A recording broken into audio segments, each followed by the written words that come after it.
Massif central, de manière générale, et comme aussi les autres massifs de France, voilà, c'est des territoires où pour vivre et pour produire de la nourriture, on a dû s'adapter et mettre en place de l'élevage qui était la meilleure manière en fait, de valoriser ces territoires qui ont une géographie très difficile, très escarpée, parfois avec du manque d'eau, parfois avec trop d'eau, enfin, voilà, des climats aussi qui varient en fonction des zones dans le Massif central. Et du coup, l'élevage et le pastoralisme qui s'appuie sur les ressources fourragères spontanées qu'on trouve dans la nature et pas forcément cultivées, et bah le pastoralisme, c'est vraiment le meilleur moyen de valoriser ces territoires en nourrissant les troupeaux et ce qui fait que ça façonne les paysages et ça crée aujourd'hui les grands paysages qu'on connaît.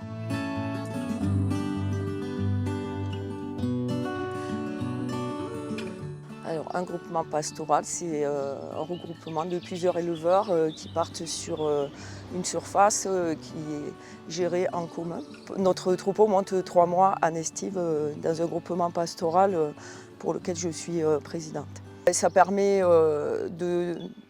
d'alléger nos exploitations les 3 mois d'été, de mettre en commun tous les soucis, que ce soit administratif, trouver les bergers, tout ça, c'est en commun.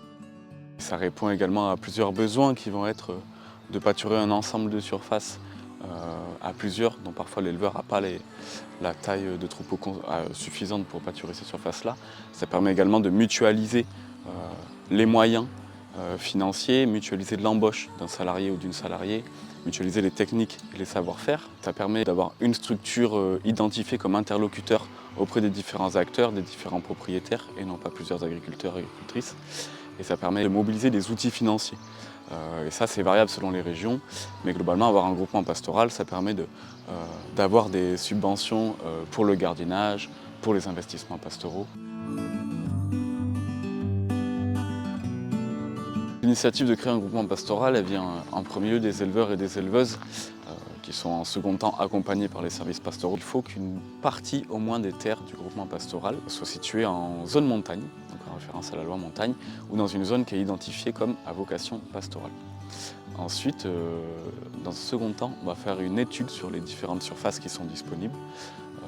Ça peut être faire un diagnostic pastoral, par exemple, pour identifier les différents propriétaires qui pourraient éventuellement se rajouter à ce projet de groupement pastoral d'estive collective, d'identifier le potentiel de pâturage également, combien on peut mettre de bêtes, combien de temps, quels sont les différents enjeux touristiques, écologiques ou autres. Dans un troisième temps, on va avoir un temps qui va être de constitution du collectif et de concertation entre les différents éleveurs et éleveuses qui veulent constituer le groupement pastoral. Il faut déclarer le groupement pastoral en tant que structure, déposer les statuts, écrire un règlement intérieur, écrire un règlement sanitaire. On peut, dans certains cas, réaliser un plan de gestion, parce que le groupement pastoral a aussi pour objectif d'assurer une gestion rationnelle des terrains sur lesquels il pâture. Donc on va mettre en place un plan de gestion dans certains cas, qui va identifier les différents quartiers et les différentes zones à pâturer avec le taux de chargement durant toute la saison estivale. On accompagne à l'heure actuelle les collectivités et les éleveurs du territoire pour concilier les enjeux environnementaux et agricoles. On accompagne à l'heure actuelle tous les groupements pastoraux lozériens. L'objectif, c'est de pouvoir les accompagner sur le volet plus technique, administratif et également juridique du groupement. L'intérêt, c'est de pouvoir les accompagner lorsqu'ils organisent leur assemblée générale. Et on les accompagne également sur tout ce qui est volet de dossiers de subvention, l'accompagnement également pour le plan loup. Et après, tout le volet juridique du groupement pastoral, s'il faut qu'il soit renouvelé, si les statuts doivent être mis à jour, renouvellement du bureau, etc.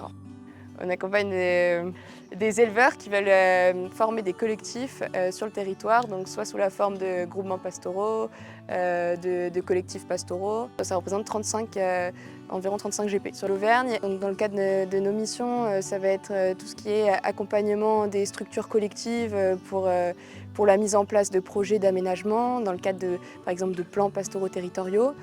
Ça va être également des missions plus transversales sur la sensibilisation aux espaces pastoraux, les connaissances qu'on peut avoir de ces domaines-là, le partage de la montagne, de l'espace. Voilà, il y a toutes ces questions-là qu'on peut aborder dans le cadre de réseaux d'acteurs à l'échelle du Massif central et de la région Auvergne-Rhône-Alpes.